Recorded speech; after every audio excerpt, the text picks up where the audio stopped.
ತನ್ನ ಪ್ರಾಣ ಉಳಿಸೋಕೆ ಹೋಗಿ ಅನ್ವಿತಾ ದೂರಾದ್ಲು ಅನ್ನೋ ಗಿಲ್ಟ್ ನಲ್ಲಿ ಆಶಿಕ್ ಜೋಯಿಶ್ ಯಾಕೆ 3 ಸಾರಿ ಸೂಸೈಡ್ ಮಾಡ್ಕೊಳ್ಳೋಕೆ ಟ್ರೈ ಮಾಡ್ದ. ಅವತ್ತು ರೈಲ್ನಲ್ಲಿ ಪ್ರಜ್ಞೆ ತಪ್ಪಿ ಬಿದ್ದಿದ್ದ ಆಶಿಕ್ನ ಪಕ್ಕದಲ್ಲೇ ಅನ್ವಿತಾ ಇದ್ರು. ಅವಳಿಗೆ ತಿಳಿಯದಂತೆ ನಡೆದ ಆ ಮಾಸ್ಟರ್ ಪ್ಲಾನ್ ಆದ್ರೂ ಏನು? ಒಲ್ಲದ ಒಲವು ಎಪಿಸೋಡ್ 7 ಕೊನೆವರೆಗೂ ಮಿಸ್ ಮಾಡ್ದೆ ನೋಡಿ. Hi friends, welcome back to ವಿಪ್ರತು ಸ್ಟೋರಿ ಪಾಯಿಂಟ್. ಅನ್ವಿತಾಗೆ ಕಂಪ್ಲೀಟ್ ಆಗಿ ಪ್ರಜ್ಞೆ ಬಂದ ತಕ್ಷಣ ಅವಳು ಆಶಿಕ್ನನ್ನ ನೋಡಿದ್ಲು. ಆದ್ರೆ ಈ ಸಾರಿ ಅವನು ಮೊದಲಿನ ಆಸ್ಪತ್ರೆಯ ಸಿಚುವೇಶನ್ಗಿಂತ ತುಂಬಾ ಭಿನ್ನವಾಗಿ ಮತ್ತು ಇನ್ನು ಪ್ರೀತಿಯಿಂದ ಕಾಣಿಸ್ತಾ ಇದ್ದ. ಆದ್ರೆ ಅನ್ವಿತಾ ಅವನನ್ನ ನೋಡ್ತಾ ಇದ್ದ ರೀತಿನೇ ಒಂಥರ ಆಶ್ಚರ್ಯಕರವಾಗಿ ಇತ್ತು. ಆಶಿಕ್ ಅವಳಿಗೆ ಎಷ್ಟೋ ವರ್ಷಗಳಿಂದ ಪರಿಚಿತನಾಗಿರೋ ವ್ಯಕ್ತಿ ತರಹನೇ ಅವಳನ್ನೇ ದಿಟ್ಟಿಸಿ ನೋಡ್ತಾ ಇದ್ದ. ಅನ್ವಿತಾ ತೀವ್ರ ಗೊಂದಲದಿಂದ ಪಕ್ಕದಲ್ಲಿದ್ದ ರಿಧಿಮಾಳನ್ನು ಮತ್ತು ನಿಹಾರಿಕಾ ಜೋಯಿಶ್ ಸೇರಿದಂತೆ ತನ್ನ ಸುತ್ತಲೂ ನಿಂತಿದ್ದ ಇಡೀ ಜನರ ಗುಂಪನ್ನು ಪ್ರಶ್ನಾರ್ಥಕ ಕಣ್ಣುಗಳಿಂದ ನೋಡೋಕೆ ಸ್ಟಾರ್ಟ್ ಮಾಡಿದ್ಲು. ನಿಹಾರಿಕಾ ಜೋಯಿಶ್ಗೆ ಆಶಿಕ್ ಯಾಕೆ ಹೀಗೆ ಬಿಹೇವ್ ಮಾಡ್ತಿದ್ದಾನೆ ಅನ್ನೋ ಅಸಲಿ ಮ್ಯಾಟರ್ ಆವಾಗ್ಲೇ ಗೊತ್ತಿತ್ತು. ಹಾಗಾಗಿ ಅನ್ವಿತಾ ಇಷ್ಟೊಂದು ಜನರ ಮಧ್ಯೆ ಏನಾದ್ರೂ ಕ್ವೆಶನ್ ಕೇಳಿ ಹೊಸ ಪ್ರಾಬ್ಲಮ್ ಕ್ರಿಯೇಟ್ ಮಾಡಬಹುದು ಅಂತ ಹೆದರಿದ ಅವರು ತಕ್ಷಣ ಪರಿಸ್ಥಿತಿಯನ್ನ ತುಂಬಾ ಜಾಣ್ಮೆಯಿಂದ ಹ್ಯಾಂಡಲ್ ಮಾಡಿ ಆಶಿಕ್ಗೆ ಹೇಳಿದ್ರು. ಆಶು ಮಗ್ನೆ, ಅನ್ವಿತಾಗೆ ಈಗ ಸ್ವಲ್ಪ ಪ್ರಜ್ಞೆ ಬಂದಿದೆ. ಅವಳು ಆರಾಮಾಗಿದ್ದಾಳೆ. ಬಟ್ ಅವಳಿಗೆ ಇನ್ನೂ ಕಂಪ್ಲೀಟ್ ರೆಸ್ಟ್ ಬೇಕು. ನೀನು ಹುಡುಗಿಯರ ಹಾಸ್ಟೆಲ್ ಒಳಗಡೆ ಬರೋಕೆ ಪರ್ಮಿಷನ್ ಇಲ್ಲದ ಕಾರಣ ನಾನೇ ಅನ್ವಿತಾಳನ್ನ ಜೋಪಾನವಾಗಿ ರೂಮಿಗೆ ಬಿಟ್ಟು ಬರ್ತೀನಿ. ದಯವಿಟ್ಟು ನೀನು ನನ್ನ ಜಾಗದಲ್ಲಿ ಚೀಫ್ ಗೆಸ್ಟ್ ಆಗಿ ಆಡಿಟೋರಿಯಂಗೆ ಹೋಗಿ ಪ್ರೋಗ್ರಾಮ್ ಕಂಟಿನ್ಯೂ ಮಾಡು. ಅವಳು ಸ್ವಲ್ಪ ರಿಲ್ಯಾಕ್ಸ್ ಆಗಿ ಗುಣಮುಖಳಾದ್ಮೇಲೆ ಖಂಡಿತ ನಿನ್ನನ್ನ ಮೀಟ್ ಮಾಡ್ತಾಳೆ, ಆಯ್ತಾ? ನಿಹಾರಿಕಾ ಜೋಯಿಶ್ ಅವರ ಆ ಕಂಪ್ಲೀಟ್ ಆರ್ಡರ್ ಕೇಳಿದ್ಮೇಲೆ ಆಶಿಕ್ಗೆ ಅಲ್ಲಿಂದ ಹೋಗ್ಲೇಬೇಕಾದ ಪರಿಸ್ಥಿತಿ ಬಂತು. ಆದ್ರೂ ಅವನಿಗೆ ಅನ್ವಿತಾಳನ್ನ ಬಿಟ್ಟು ಹೋಗೋಕೆ ಸ್ವಲ್ಪನೂ ಇಷ್ಟ ಇರಲಿಲ್ಲ. ಹೊರಡುವ ಮುನ್ನ ಅವನು ಅನ್ವಿತಾಳನ್ನ ನೋಡಿ ತುಂಬಾ ಕ್ಯೂಟ್ ಆಗಿ ಸ್ಮೈಲ್ ಮಾಡ್ದ. ಅಷ್ಟೇ ಅಲ್ಲ, ಯಾರು ಊಹಿಸದ ಹಾಗೆ ಮೆಲ್ಲಗೆ ಬಾಗಿ ಅವಳ ಹಣೆಗೆ ಒಂದು ಪ್ರೀತಿಯ ಮುತ್ತಿಟ್ಟು ತುಂಬಾ ಖುಷಿಯಿಂದ ಅಲ್ಲಿಂದ ಹೊರಟು ಹೋದ. ಆ ಸೀನ್ ನೋಡಿ ಅನ್ವಿತಾ ಹಾಗೆ ಶಾಕ್ ಆಗಿ ನೋಡ್ತಾ ನಿಂತಿದ್ಲು. ಆಮೇಲೆ ನಿಹಾರಿಕಾ ಜೋಯಿಶ್ ಅವರು ರಿಧಿಮಾ ಕಡೆ ತಿರುಗಿ ಹೇಳಿದ್ರು, ಮಗಳೇ, ನೀನು ಕೂಡ ತಡ ಮಾಡದೆ ಹೋಗಿ ಫಂಕ್ಷನ್ ಅಟೆಂಡ್ ಮಾಡು. ಅನ್ವಿತಾಳನ್ನ ನಾನೇ ಹಾಸ್ಟೆಲ್ಗೆ ಡ್ರಾಪ್ ಮಾಡ್ತೀನಿ. ಅವರ ಆ ಮಾತಿನ ಶೈಲಿಯಿಂದ ರಿಧಿಮಾಗೆ ತಕ್ಷಣ ಅರ್ಥ ಆಯ್ತು, ಈ ಟೈಮ್ ನಲ್ಲಿ ನನ್ನ ಪ್ರೆಸೆನ್ಸ್ ಅವರಿಗೆ ಇಷ್ಟ ಇಲ್ಲ ಅಂತ. ಅನ್ವಿತಾಳ ಮುಂದೆ ತನಗೆ ಹೇಳೋಕೆ ಆಗದ ಯಾವುದೋ ಇಂಪಾರ್ಟೆಂಟ್ ಮ್ಯಾಟರ್ ಬಗ್ಗೆ ನಿಹಾರಿಕಾ ಅವರು ಪರ್ಸನಲ್ ಆಗಿ ಮಾತಾಡ್ಬೇಕು ಅಂತ ಗೆಸ್ ಮಾಡಿದ ರಿಧಿಮಾ ಕೆಳಗ್ ಬಿದ್ದಿದ್ದ ಅನ್ವಿತಾಳ ಫೋನ್ ತಗೊಂಡು ಅವಳ ಕೈಗಿಟ್ಟು, ಫಂಕ್ಷನ್ ಮುಗಿದ್ಮೇಲೆ ಬಂದ್ ಮೀಟ್ ಮಾಡ್ತೀನಿ ಅನು ಅಂತ ಹೇಳಿ ಅಲ್ಲಿಂದ ಹೊರಟೋದ್ಲು. ಅನ್ವಿತಾ ಕಂಪ್ಲೀಟ್ ಬ್ಲಾಂಕ್ ಆಗಿ ಇದೆಲ್ಲವನ್ನ ನೋಡ್ತಾ ಇದ್ಲು. ರಿಧಿಮಾ ಅಲ್ಲಿಂದ ಹೋದ ತಕ್ಷಣ ಅನ್ವಿತಾ ಆ ಸೋಫಾ ಬೆಡ್ನಿಂದ ಕೆಳಗಿಳಿಯೋಕೆ ಟ್ರೈ ಮಾಡಿದ್ಲು. ಸ್ವತಃ ನಿಹಾರಿಕಾ ಜೋಯಿಶ್ ಅವರೇ ಮುಂದೆ ಬಂದು ಅನ್ವಿತಾಳ ಕೈ ಹಿಡಿದು ಹೆಲ್ಪ್ ಮಾಡಿದ್ರು. ಅದನ್ನ ನೋಡಿ ಕ್ಯಾಂಟೀನ್ ನಲ್ಲಿದ್ದ ಆಫೀಸ್ ಸ್ಟಾಫ್ಗೆ ಕಂಪ್ಲೀಟ್ ಆಶ್ಚರ್ಯ ಆಯ್ತು. ಯಾಕಂದ್ರೆ ನಿಹಾರಿಕಾ ಜೋಯಿಶ್ ಇಡೀ ಇಂಡಸ್ಟ್ರಿಯಲ್ಲೇ ತುಂಬಾ ಕ್ಲಾಸಿ ಅಂಡ್ ರಾಯಲ್ ಲೇಡಿ ಆಗಿದ್ರು. ಅವರು ಯಾವತ್ತೂ ತಮ್ಮ ಕೆಲಸಗಳನ್ನ ಮತ್ತೊಬ್ಬರ ಕೈಯಲ್ಲಿ ಮಾಡಿಸ್ತಿದ್ರೆ ಹೊರತು ಸ್ವತಃ ತಾವೇ ಮುಂದೆ ಬಂದು ಯಾರಿಗೂ ಈ ತರ ಹೆಲ್ಪ್ ಮಾಡಿದವರಲ್ಲ.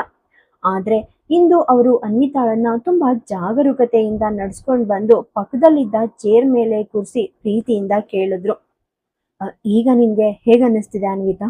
ನೀನು ಓಕೆ ಅಂದ್ರೆ ನಾವು ನಿನ್ ಹಾಸ್ಟೆಲ್ ರೂಮ್ಗೆ ಹೋಗಿ ಆರಾಮಾಗಿ ಮಾತಾಡೋಣ.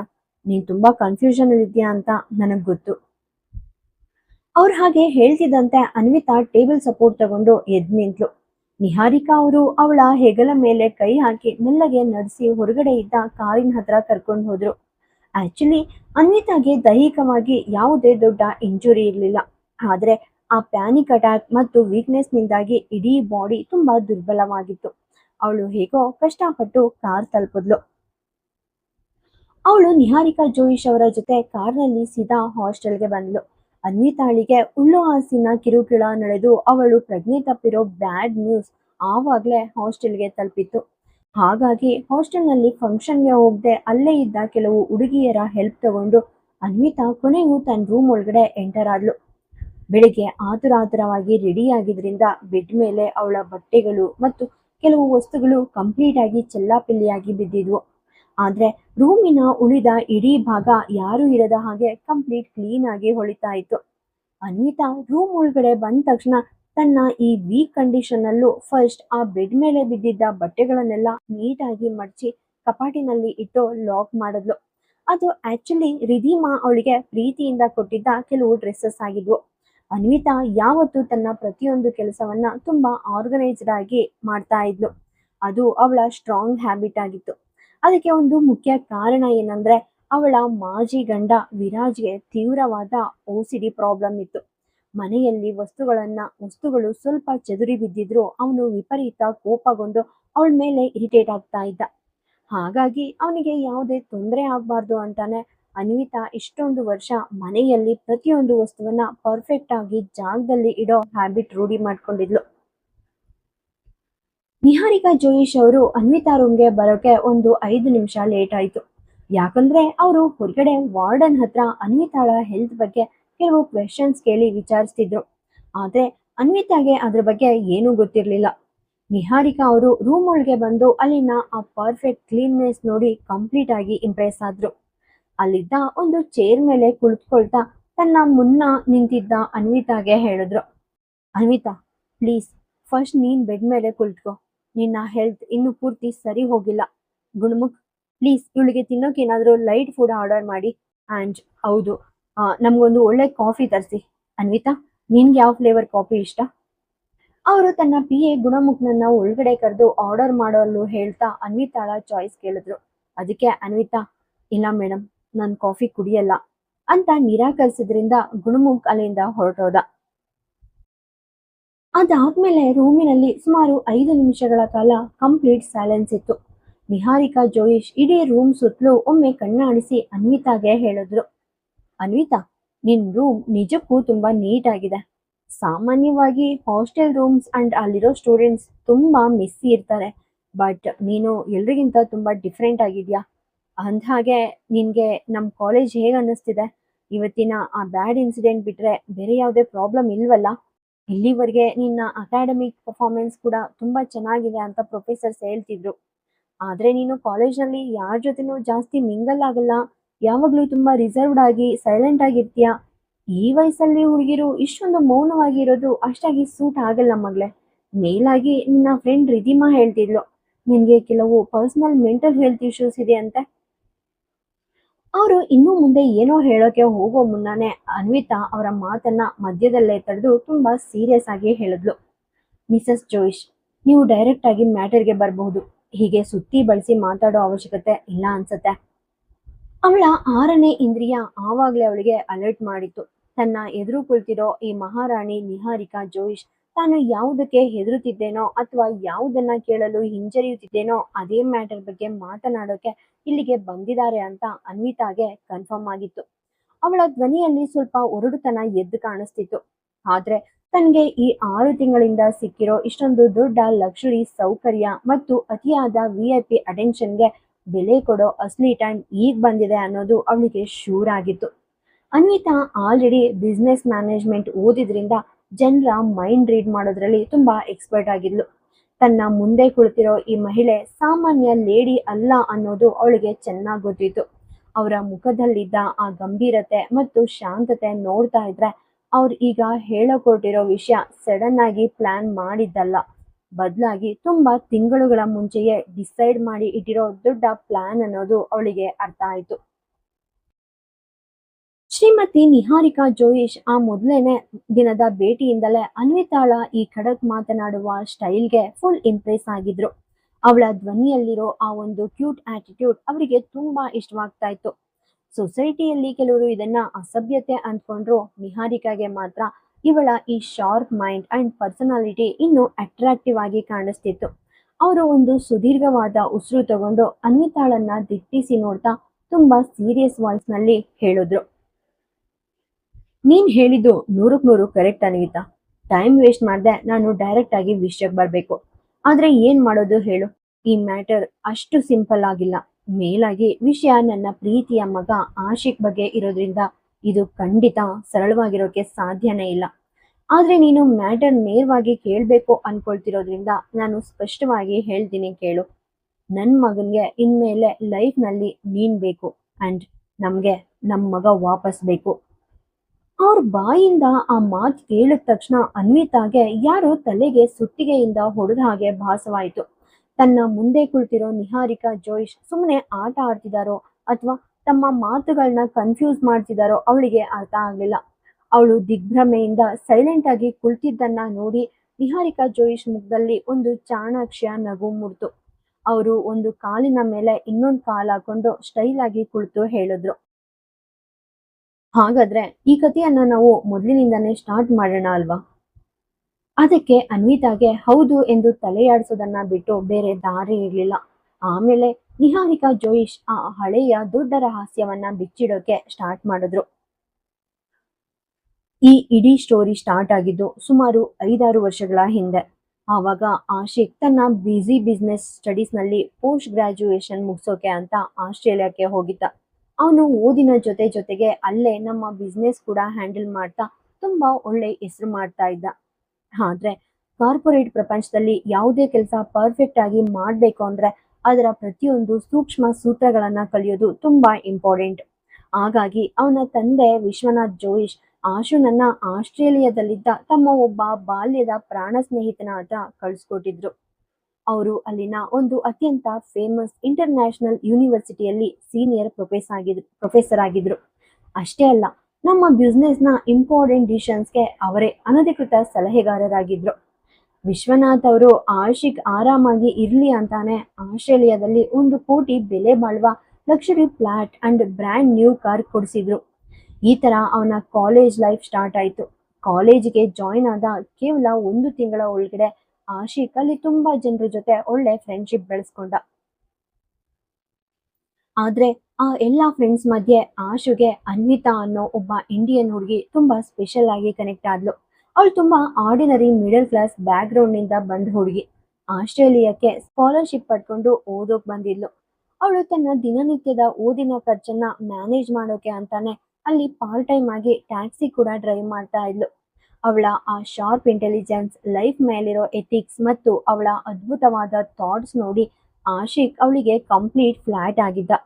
ಆಶು ಲೈಫ್ನಲ್ಲಿ ಅವನ ಹಣ, ಸೌಕರ್ಯ ಅಥವಾ ಅವನ ಜೋಯಿಶ್ ಸ್ಟೇಟಸ್ ನೋಡಿ ಹತ್ರ ಬರ್ದೆ ಕೇವಲ ಅವನ ಕ್ಯಾರೆಕ್ಟರ್ ಇಷ್ಟಪಟ್ಟು ಜೊತೆ ನಿಂತ ಆ ಜಗತ್ತಿನ ಮೊದಲ ಪ್ರೀತಿಯ ಹುಡುಗಿ ಆ ಅನ್ವಿತಾ ಮಾತ್ರ ಆಗಿದ್ಲು.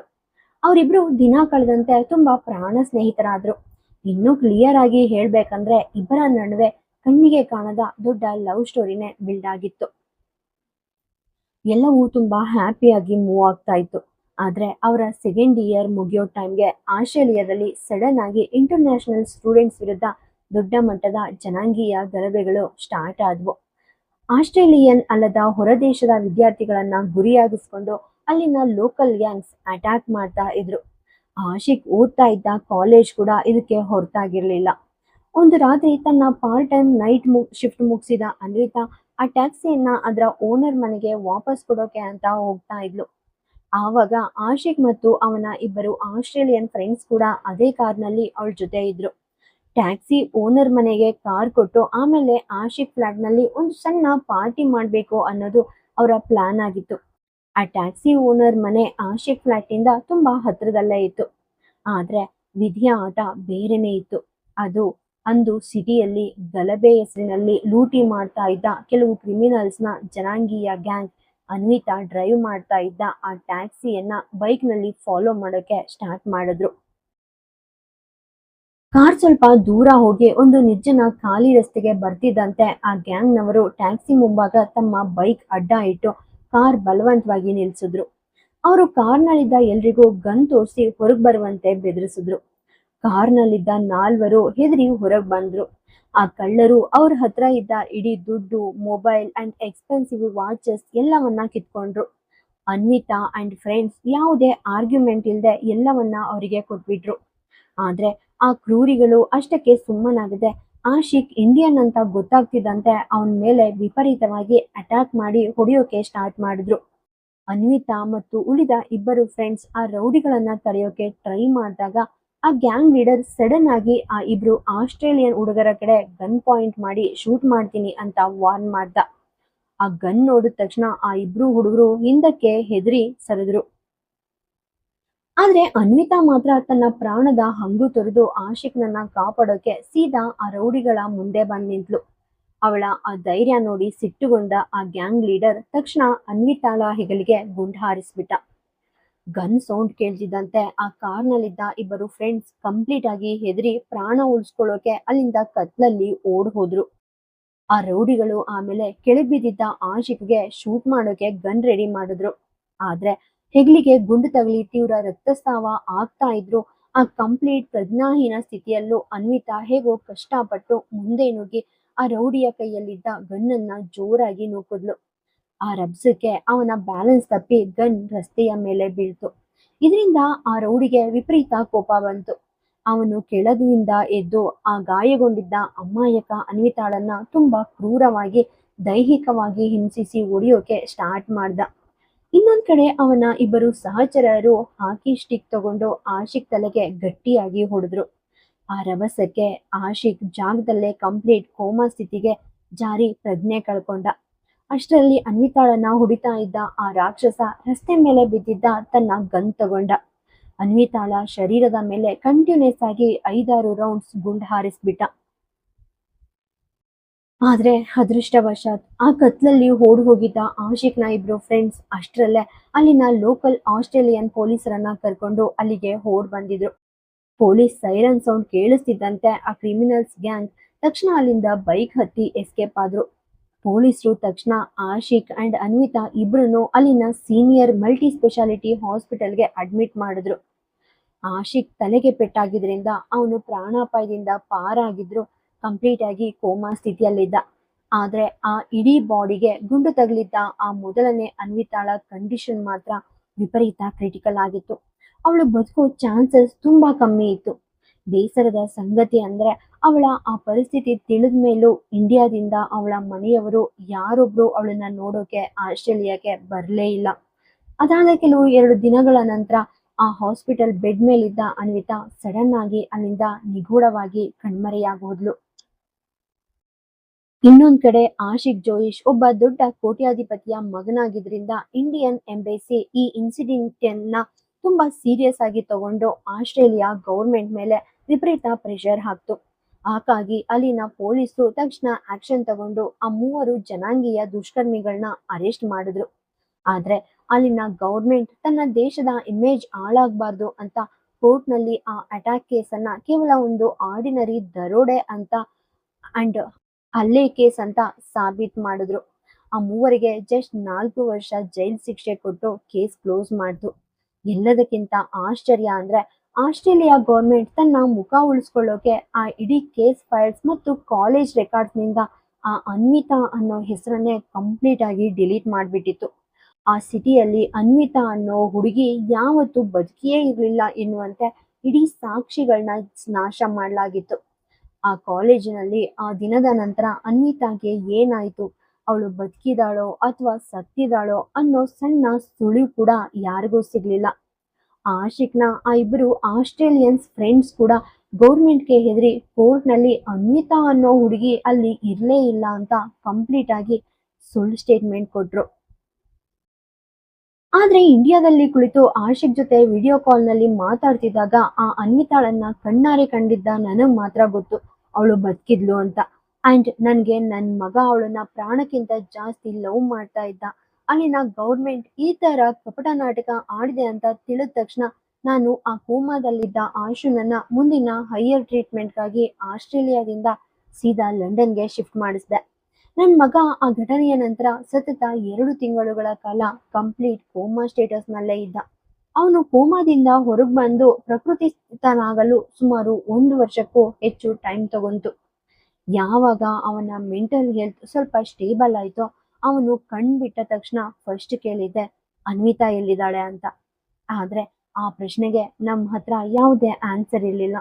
ಆಮೇಲೆ ಆಶಿಕ್ ಅಂದು ರಾತ್ರಿ ನಡೆದ ಆ ಭೀಕರ ಘಟನೆಯ ಅಸಲಿ ಸತ್ಯವನ್ನ ನನಗೆ ಎಕ್ಸ್ಪ್ಲೇನ್ ಮಾಡ್ದ. ಆ ಅನ್ವಿತಾ ತನ್ನ ಪ್ರಾಣ ಪಣಕ್ಕಿಟ್ಟು ತನ್ನನ್ನ ಹೇಗ್ ಕಾಪಾಡಲು ಅಂತ ಅಳ್ತಾ ಹೇಳ್ದ. ಮಗನ ಆ ಕಣ್ಣೀರ್ ನೋಡಿ ನಾನು ಇಂಡಿಯಾದಲ್ಲಿ ಆ ಅನ್ವಿತಾಳ ಬ್ಯಾಕ್ ಸ್ಟೋರಿ ಬಗ್ಗೆ ಇನ್ವೆಸ್ಟಿಗೇಷನ್ ಸ್ಟಾರ್ಟ್ ಮಾಡಿಸ್ದೆ. ಅವಳು ತುಂಬಾ ಸಂಪ್ರದಾಯವಾದಿ ಫ್ಯಾಮಿಲಿಯ ಹುಡುಗಿ ಆಗಿದ್ರಿಂದ ಮನೆಯಲ್ಲಿ ಹೆಣ್ಣು ಮಕ್ಕಳಿಗೆ ಓದೋಕೆ ಅಷ್ಟಾಗಿ ಫ್ರೀಡಮ್ ಕೊಟ್ಟಿರ್ಲಿಲ್ಲ ಅಂತ ಗೊತ್ತಾಯ್ತು. ಆದ್ರೆ ಅನ್ವಿತಾ ಓದಿನಲ್ಲಿ ತುಂಬಾ ಟಾಪರ್ ಆಗಿದ್ರಿಂದ ಆಸ್ಟ್ರೇಲಿಯಾಕ್ಕೆ ಹೋಗೋಕೆ ಸ್ಕಾಲರ್ಶಿಪ್ ಎಕ್ಸಾಮ್ ಪಾಸ್ ಮಾಡಿದ್ಲು. ಮನೆಯವರು ಪರ್ಮಿಷನ್ ಕೊಡದೇ ಇದ್ದಾಗ ಅವಳು ತನ್ನ ಮದುವೆಗೆ ಇನ್ನು ಕೇವಲ 2 ದಿನ ಇದೆ ಅನ್ನುವಾಗ ಇಡೀ ಮನೆಯ ಮರ್ಯಾದೆ ಮರೆತು ಮ್ಯಾರೇಜ್ ಶಾಪಿಂಗ್ ಅಂತ ನೆಪ ಹೇಳಿ ಮನೆಯಲ್ಲಿದ್ದ ಒಂದಿಷ್ಟು ನಗದು ದುಡ್ಡು ತಗೊಂಡು ಸೀದಾ ಆಸ್ಟ್ರೇಲಿಯಾಕ್ಕೆ ಓಡ್ ಹೋಗಿ ಓದ್ ಸ್ಟಾರ್ಟ್ ಮಾಡಿದ್ಲು. ಈ ದೊಡ್ಡ ಅವಮಾನದಿಂದಾಗಿ ಅವಳ ಇಡೀ ಫ್ಯಾಮಿಲಿ ಅವಳ ಜೊತೆಗಿನ ಎಲ್ಲ ರಿಲೇಶನ್ಶಿಪ್ನ ಕಟ್ ಮಾಡ್ಕೊಂಡಿದ್ರು. ಬಹುಶಃ ಆಸ್ಟ್ರೇಲಿಯಾ ಆಸ್ಪತ್ರೆಯಿಂದ ಅಂದು ಕಾಲ್ ಬಂದಾಗ್ಲೂ ಅವಳ ಪೇರೆಂಟ್ಸ್ ಅವಳನ್ನ ನಮ್ಮ ಮಗಳಲ್ಲ ಅಂತ ರಿಜೆಕ್ಟ್ ಮಾಡಿರ್ಬೇಕು. ಅದಕ್ಕೆ ಆಸ್ಟ್ರೇಲಿಯಾ ಗೌರ್ಮೆಂಟ್ಗೆ ಅವಳ ಹೆಸರನ್ನ ಕೇಸ್ನಿಂದ ತೆಗೆಯೋದು ಇನ್ನೂ ಈಸಿ ಆಯ್ತು. ಮಗನ ಹಠಕ್ಕಾಗಿ ನಾನು ಮತ್ತೆ ಆಶಿಕ್ ಇಬ್ರು ಸೇರಿ ಇಂಡಿಯಾದಲ್ಲಿದ್ದ ಅವಳ ಫ್ಯಾಮಿಲಿಯನ್ನ ಪರ್ಸನಲ್ ಆಗಿ ಮೀಟ್ ಮಾಡೋಕೆ ಅವ್ರ ಮನೆಗೆ ಹೋದ್ವಿ. ಆದ್ರೆ ಅಲ್ಲಿ ಅನ್ವಿತಾಳ ತಂದೆ ಮತ್ತು ಚಿಕ್ಕಪ್ಪ ಇಬ್ರು ಅನ್ವಿತಾ ನಮ್ ಮಗಳೇ ಅಲ್ಲ, ಅವಳು ಆವಾಗ್ಲೇ ನಮ್ಗೆ ಸತ್ತು ಹೋಗಿದ್ದಾಳೆ ಅಂತ ತುಂಬಾ ಕ್ರೂರವಾಗಿ ಮಾತಾಡಿದ್ರು. ಆ ಮಾತು ಕೇಳಿ ಆಶಿಕ್ಗೆ ವಿಪರೀತ ಕೋಪ ಬಂದು ಅಲ್ಲಿ ದೊಡ್ಡ ದೈಹಿಕ ವಾಗ್ವಾದ ಮತ್ತು ಜಗಳನೆ ನಡೆದು ಹೋಯ್ತು. ಅಲ್ಲಿಂದ ನಿರಾಶೆಯಿಂದ ಲಂಡನ್ಗೆ ವಾಪಸ್ ಹೋದ ಆಶಿಕ್ ಮುಂದಿನ 2 ವರ್ಷಗಳ ಕಾಲ ಇಡೀ ಜಗತ್ತಿನ ತುಂಬಾ ಆ ಅನ್ವಿತಾಳನ್ನ ಹುಡುಕದ ಜಾಗವೇ ಇಲ್ಲ. ಕೊನೆಗೆ ಕಳೆದ ವರ್ಷ ಜೈಲಿನಿಂದ ರಿಲೀಸ್ ಆಗಿದ್ದ ಆ 3 ಜನಾಂಗೀಯ ರೌಡಿಗಳನ್ನ ಮೀಟ್ ಮಾಡೋಕೆ ಆಶಿಕ್ ಮತ್ತೆ ಆಸ್ಟ್ರೇಲಿಯಾಕ್ಕೆ ಹೋದ. ಅಲ್ಲಿ ಆ ಗ್ಯಾಂಗ್ ಲೀಡರ್ ಹತ್ರ ಅಂದು ರಾತ್ರಿ ಆ ಅನ್ವಿತಾಗೆ ಏನಾಯ್ತು ಅಂತ ಕೇಳಿದಾಗ ಆ ಕ್ರೂರಿಗೆ ತನ್ನ ತಪ್ಪಿನ ಬಗ್ಗೆ ಸಣ್ಣ ಪಶ್ಚಾತ್ತಾಪ ಕೂಡ ಇರ್ಲಿಲ್ಲ. ಅವನು ಆಶುನನ್ನ ಇನ್ನು ಮೆಂಟಲ್ ಟಾರ್ಚರ್ ಮಾಡ್ಬೇಕು ಅಂತಾನೆ ತುಂಬಾ ಅಸಹ್ಯವಾಗಿ ಸುಳ್ಳು ಕತೆ ಕಟ್ಟಿ ಹೇಳ್ದ. ನಾವು ಆ ದಿನ ಆ ಹುಡುಗಿಯನ್ನ ಕೊಲ್ಲೋ ಮುನ್ನ ಅವಳ ಮೇಲೆ ಕಂಪ್ಲೀಟ್ ಆಗಿ ಅತ್ಯಾಚಾರ ಮಾಡಿ ಆಮೇಲೆ ಅವಳ ತಲೆ ಬುರುಡೆಗೆ 5 ಗುಂಡುಗಳನ್ನ ಹೊಡೆದು ಕಾಡ್ನಲ್ಲಿ ಬಿಟ್ವಿ ಅಂತ ವಿಕಾರವಾಗಿ ನಗ್ತಾ ಹೇಳ್ದ. ಆ ಭೀಕರ ಸುಳ್ಳು ಮಾತು ಕೇಳಿದ ತಕ್ಷಣ ಆಶಿಕ್ಗೆ ತಡೆಯಲಾರದಷ್ಟು ದೊಡ್ಡ ಶಾಕ್ ಆಗಿ ಅವನ ಸಿವಿಯರ್ ನರ್ವಸ್ ಬ್ರೇಕ್ ಡೌನ್ ಉಂಟಾಯ್ತು. ಆ ರೌಡಿ ಆಶಿಕ್ ಮಾನಸಿಕ ಸ್ಥಿತಿ ಕೆಡಿಸ್ಬೇಕು ಅಂತಾನೆ ಆ ತರ ಅಸಹ್ಯ ಸುಳ್ಳು ಹೇಳಿದ್ದ. ಆಕ್ಚುಲಿ ಅಂದು ಅಲ್ಲಿ ಯಾವುದೇ ಅತ್ಯಾಚಾರ ನಡೆದಿರ್ಲಿಲ್ಲ, ಕೇವಲ ಗನ್ ಶೂಟ್ ಮಾತ್ರ ಆಗಿತ್ತು. ಆದ್ರೆ ಆ ಇನ್ಸಿಡೆಂಟ್ ನಂತರ ಅನ್ವಿತಾ ಬದುಕಿದಾಳೋ ಇಲ್ವೋ ಅನ್ನೋದು ಇವತ್ತಿಗೂ ಯಾರಿಗೂ ಗೊತ್ತಿಲ್ಲದ ದೊಡ್ಡ ರಹಸ್ಯವಾಗಿದೆ. ನಿಹಾರಿಕಾ ಜೋಯಿಶ್ ಆ ಕರಾಳ ಕತೆ ಮುಗಿಸಿ ಅನ್ವಿತಾಳ ಮುಖ ನೋಡಿದ್ರು. ಆ ನರಗಳ ಕುಸಿತದ ನಂತರ ಆಶಿಕ್ ಕಂಪ್ಲೀಟ್ ಆಗಿ ಚೇಂಜ್ ಆಗೋದ ಎಂದು ನಿಹಾರಿಕಾ ಜೋಯಿಶ್ ಹೇಳಿದ್ರು. ಅನ್ವಿತಾಗೆ ಏನೂ ಆಗಿಲ್ಲ, ಅವಳು ಎಲ್ಲೋ ಬದುಕಿದಾಳೆ ಅಂತ ನಾವು ಎಷ್ಟೇ ಹೇಳಿದ್ರು ಅವನು ನಂಬಲಿಲ್ಲ. ಆ ಗಿಲ್ಟ್ ತಡಿಲಾರ್ದೆ ಲಂಡನ್ನಲ್ಲಿ ಆಲ್ರೆಡಿ 3 ಸಾರಿ ಸೂಸೈಡ್ ಅಟೆಂಪ್ಟ್ ಮಾಡಿದ್ದ. ಅದರಲ್ಲಿ ಕೊನೆಯದೆ ನಿನ್ನೆ ರಾತ್ರಿ ನಡೆದ ಆ ಟ್ರೈನ್ ಇನ್ಸಿಡೆಂಟ್. ಅವತ್ತು ಆಫೀಸ್ಗೆ ಅಂತ ಹೊರಟ ಆಶಿಕ್ ಕಾರ್ ಬಿಟ್ಟು ಸೀದಾ ಸ್ಟೇಷನ್ಗೆ ಹೋಗಿ ಟ್ರೈನ್ ಹತ್ತದ. ಟ್ರೈನ್ ಸ್ಪೀಡ್ ಹಾಕ್ತಿದಂತೆ ಬಾಗ್ಲಿಂದ ಕೆಳಗೆ ಜಿಗಿಯೋಕೆ ರೆಡಿ ಆಗಿದ್ದ. ಆದ್ರೆ ಆ ಟೈಮ್ನಲ್ಲಿ ಅಲ್ಲಿದ್ದ ಒಬ್ಬ ಕಳ್ಳ ಇವನನ್ನ ತಡೆದಿದ್ದಾನೆ. ಆಶಿಕ್ ಧರಿಸಿದ್ದ ಕಾಸ್ಟ್ಲಿ ಬಟ್ಟೆ ಮತ್ತು ಅವನ ಮೆಂಟಲ್ ಕಂಡೀಷನ್ ನೋಡಿ ಇವನ್ ಯಾರೋ ದೊಡ್ಡ ಶ್ರೀಮಂತ ಅಂತ ಗೆಸ್ ಮಾಡಿದ ಆ ಕಳ್ಳ ಅವನಿಗೆ ಕುಡಿಯೋಕೆ ಕೆಮಿಕಲ್ ಮಿಕ್ಸ್ ಮಾಡಿದ ಪಾಯ್ಸನ್ ನೀರ್ ಕೊಟ್ಟಿದ್ದಾನೆ.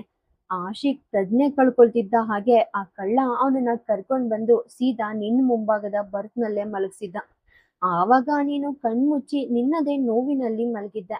ಆ ಸಿಚುವೇಶನ್ ಯೂಸ್ ಮಾಡ್ಕೊಂಡ ಆ ಕಳ್ಳ ಆಶಿಕ್ನ ವಾಚ್, ಪರ್ಸ್ ಮತ್ತೆ ನಿನ್ನ ಇಡೀ ಬ್ಯಾಗ್ ತಗೊಂಡು ರಾತ್ರೋರಾತ್ರಿ ಟ್ರೈನ್ ನಿಂದ ಕಣ್ಮರೆಯಾಗಿದ್ದ. ಇದೆಲ್ಲ ನಡೆದ 10 ನಿಮಿಷದ ನಂತರನೇ ಅಲ್ಲಿಗೆ ಟಿಟಿ ಬಂದಿದ್ದು.